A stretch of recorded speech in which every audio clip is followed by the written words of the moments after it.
Плата без работа, незаконски додатоци и сомнителни набавки. Ревизорските наоди за работата на Институтот за јавно здравје се намаса пред антикорупционерите. Председателот на Државната комисија за спречување корупција Адем Чучулј за телевизија 24 вели дека предмет на анализа ќе биде и прославата, на која се потрошиле вртоглави суми на пари од буџетот, но и набавката на кабел од 15.000 евра за кој нема податок каде се наоѓа и дали воопшто бил користен. Ние оценивме дека имаме основ да отвориме предмет во рамките на нашите законски надлежности.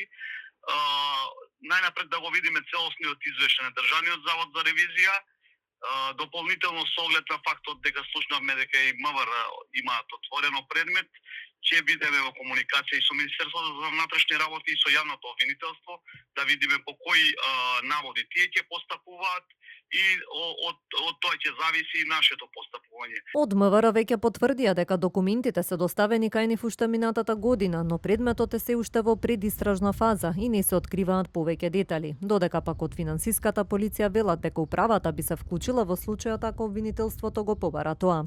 Имајќи предвид дека согласно информациите објавени во јавноста по предметниот случај, веќе постапува од друг орган на правосудната полиција, а со цел избегнување на непотребно повторување на процесните действија, Управата за финансиска полиција би се вклучила доколку надлежното јавно обвинителство оцени дека за тоа постои потреба, издаде соодветни наредби или насоки, односно доколку во рамки на своите законски надлежности дојде до сознание што упатуваат на постоење основи на сомнение за кривично дело, за кое е надлежна да постапува.